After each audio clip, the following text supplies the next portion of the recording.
Today we're going to talk about midnight japa. Now I know you've never heard of midnight japa, but midnight japa is something you need to hear about because you may be chanting midnight japa. And I need to explain to you what it is, because if you keep chanting midnight japa, you're not going to make quick advancement in Krishna consciousness.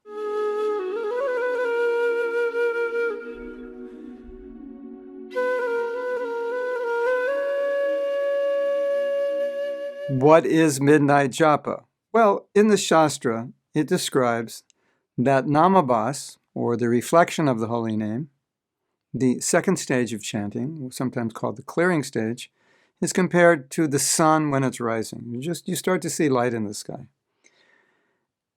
And that kind of sun, you're not going to get sunburn, you're not going to get suntan. It's not very strong. But the light is coming, you can see. There's something there. You can see the sun rising, but it's not the full sun. And the pure holy name is compared to the sun at noontime. Very strong, very hot. And if you're in that sun, at least if I'm in that sun, seriously, for 5 minutes, if I'm in heavy noon sun like here in Florida, my head will actually turn red. And if I'm in 10, 15 minutes, my face will turn red. And if I'm a half hour, my arms will turn red. And if I'm in 45 minutes, my back will turn red. But it's not going to happen at 7 in the morning or 6:30 when the sun's rising. So what's midnight japa? Maybe you can guess.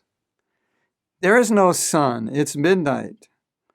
You're chanting, chanting, chanting, and nothing's happening.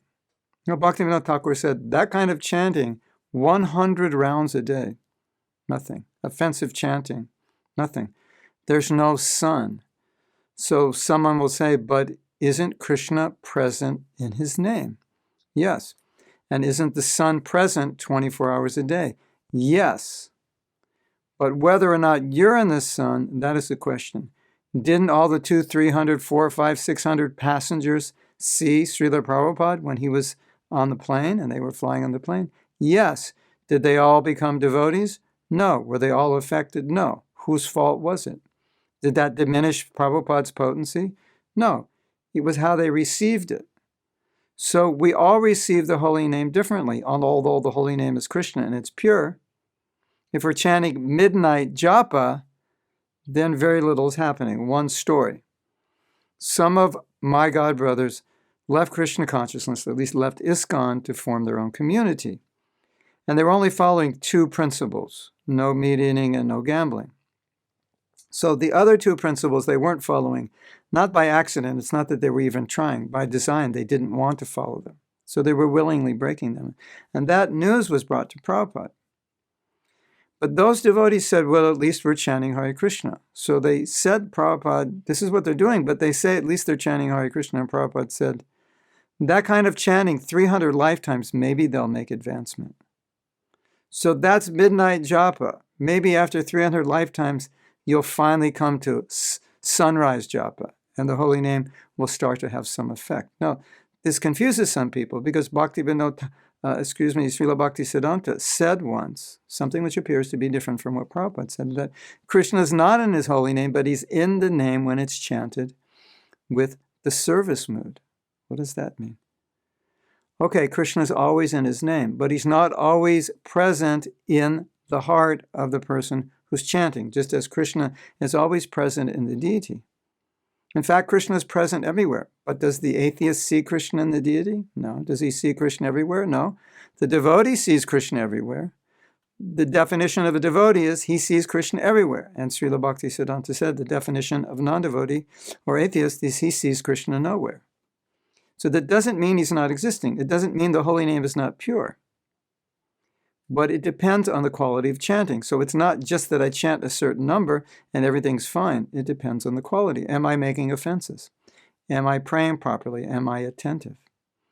Now, one time a devotee wrote to Prabhupada and he had a lot of problems, very much affected by passion and ignorance, lust, greed, envy, and so on.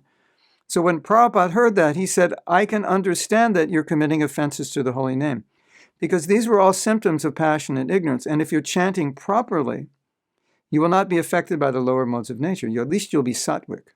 So sometimes we feel like we're not doing well in our Krishna consciousness. If we're not doing well, it's because we're being affected by the modes of nature.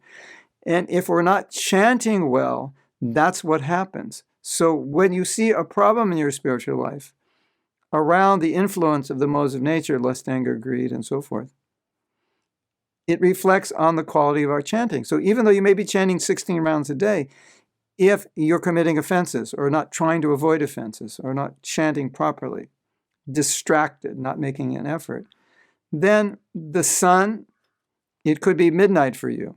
And although you're chanting, there's no light in your japa. So we want to come to Shuddhanam, 12 noon japa, not midnight japa. So it's very important understanding. Not all japa is the same. Just because Krishna is in his name doesn't mean he's in the name, he's fully present in the name you're chanting. He may not be. He may be absent. Hare Krishna.